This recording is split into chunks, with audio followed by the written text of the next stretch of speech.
Okay guys, isa na muli mapagpalang umaga, tanghali, gabi po sa inyo lahat. Sana po ang lahat ay nasa mabuting kalagayan at ligtas po sa anumang kapahamakan, saan man po kayo dako ng mundo naroroon. Ako pumuli ang inyong lingkod, Maestro 21 TV, at sa ating video ngayong araw na ito mga kalingap, ay tayo muli po ay magbibigay ng ating panibagong reaction tungkol nga po dito sa nakita po natin na reels na post po sa Facebook pages ng Jomcar. Okay? So dito sinasabi, ang tanong natin po dyan sa ating thumbnail ay itong Jomcar daw ay pasaway na nga ba? Ha? Pasaway na nga ba itong love team na ito mga kalingap? Ha? At sila daw po ay hindi sumusunod sa rules na gustong ipatupad po ng kalingap. Okay? So yan po yung ating tatalakayin mga kalingap. Pero bago po yan, tayo muna po ay magbibigay pugay sa ama at founder po ng Kalingap, Kuya Bal Santos Matubang. At tangkilikin po natin Ate Edna Vlog, Kalingap Rob. At siyempre sana po ay inyo rin pong tangkilikin ang munting channel na ito sa pamamagitan po ng pagbibigay niyo po ng like, share, and subscribe. At tuloy pindutin na rin po ang notification bell. At nang sa ganon tayo pa rin po ay magkita-kita at magsama-sama sa susunod pa pong mga reaction videos na ating gagawin. Likewise, mega loud shout out sa ating mga kasamahan po dyan sa Karepa, Kalingap Reactor Partners, sa pamumuno po yan siyempre ng ating Presidente Javier De Leon, aka Birador. At ganun din po sa ating mga Kalingap Partners, Kalingap Charity Vloggers, lalo na po yung mga nariyan sa iba't ibang Kalingap landing pad na meron po tayo sa ating bansa. So, ating pong ipagpapatuloy mga Kalingap, nako po, pasaway na nga ba ang Jomcar? At sila daw po ay may nilabag na rules ng Kalingap. Ha? So sa ating pong monitor, nakikita po ninyo, ito yung napansin po. Napansin po ng ating Kalingap supporters, Kalingap organic and solid Kalingap supporters po natin. Ha? Okay, so ultimo pong itong Jomcar supporters ay sila rin po ang nakapansin mga kalingap. Siyempre, napansin din po ng mga iba pa pong mga supporters ng mga ibang love team. Pero dito sa post na ito mga kalingap, nakuha po natin ito sa FB page ng Jomcar. Okay, so alam po naman natin na maraming team ang Jomcar supporters. Okay? So sila rin mismo ang nakapuna. At doon mismo sa live ay may mga nagtatanong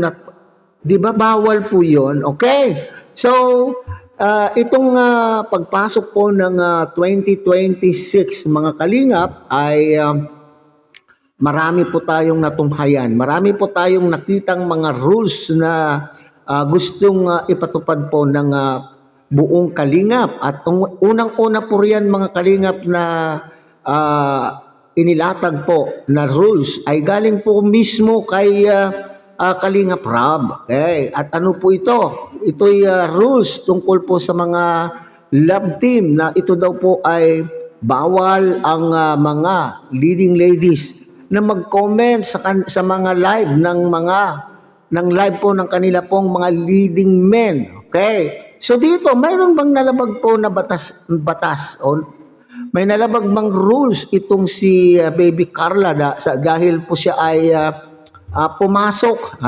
siya po ay pumasok doon sa live na yan at nagkokomento. Okay. So, kung pagbabasihan po natin yung rules, kung babalikan natin yung rules, maliwanag po mga kalingap na ito ay si Baby Carla ay lumabag. Pero maaring itong si Baby Carla or maaring itong mag-love team na ito o mag-agom na ito mga kalingap ay hindi po sila aware doon sa doon sa rules na gustong ipatupad po ng kalingap. Maaring hindi pa po sila nami-meeting po ni Kalingap Rob. Pero ganun pa man na hindi pa po sila nami-meeting at more or less alam po nila kung ano yung yung rules na inilatag po ni Kalinga Prab, na siya naman pong in-announce po ni July Paunil sa aking pong pagkakatanda, mga kalingap.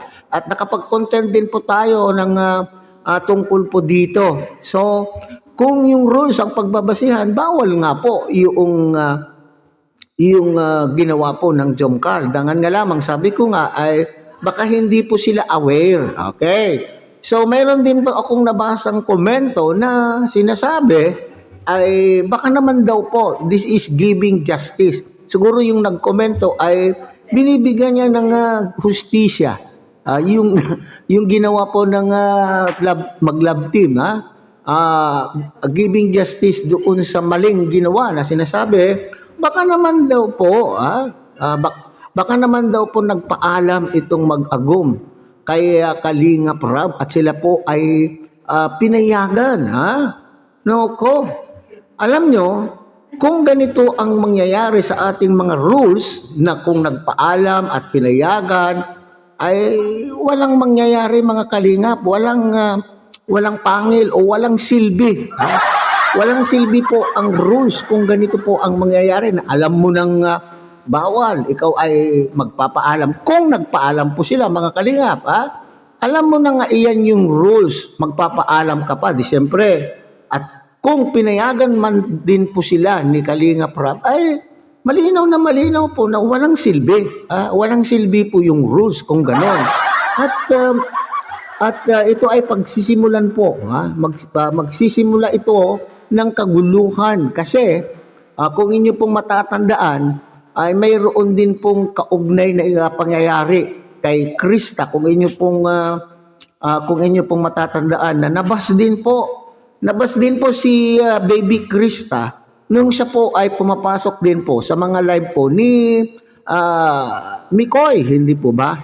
Nung pumasok po siya doon ay nabas. So, kinakailangan itong batas na ito, itong rules na ito ay kinakailangan sundin at walang dapat pagbibigyan. Kung halimbawa sinasabi niyo na nagpaalam at pinayagan, ay parang hindi na tama yan mga kalingap. Rules are rules. Okay? Rules are not made to be broken. Hindi po ba? Hindi yan ginawa para tayo po ay i-break natin yung rules na yan. Sumunod po tayo.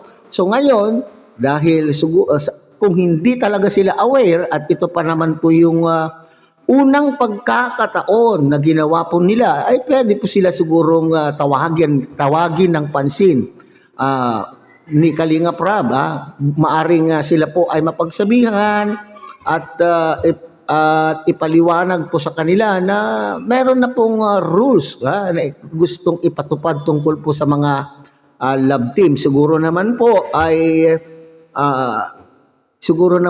kayo po ay mag-agree sa akin na sila naman po ay patawarin na lang muna natin sila kasi siyempre bago naman po yung rules na gustong ipatupad po ni Kalinga Prab, kung hindi po sila nasasabihan at maaring sila po ay tatawagin, i-call po yung attention nila ni Kalinga Prab at sa pagsabihan. At sana sila naman din po ay nakakapanood sa mga reaksyon ng mga reactors at itong mga supporters mismo nila ang nagpapaalala sa kanila na mali, na may rules na dapat sundin. Sana makinig po sila. Ang batas ay para sa lahat. Walang dapat pipiliin po ang rules. At nang sa ganun ay hindi nagkakagulo. Kasi kung ay pinayagan po sila, paano naman po yung isa na hindi pinayagan? Hindi po ba mga kalingap? So, siguro, dahil sabi ko nga ay unang pagkakataon na ginawa pa lang nila, first offense, patawarin na lang muna natin at sana ay sabihan po sila ni Kalinga Prab na yun po yung talagang rules. Okay? So hanggang dito na lamang po tayo mga kalingap. Muli tangkilikin po natin Kuya Bas Santos Matubang, Ate Edna Vlog, Kalinga Prab. At muli, pinapakiusapan po kayo na sana po ay inyo rin pong tangkilikin ang munting channel na ito sa pamamagitan po ng pagbibigay niyo po ng like, share, and subscribe. At tuloy, pindutin na rin po ang notification bell. At nang sa ganoon, tayo pa rin po ay magkita-kita at magsama-sama sa susunod pa pong mga reaction videos na ating gagawin. Muli sa mapagpalang umaga, tanghali, gabi po sa inyo lahat. Mabuhay po kayo at God bless everyone.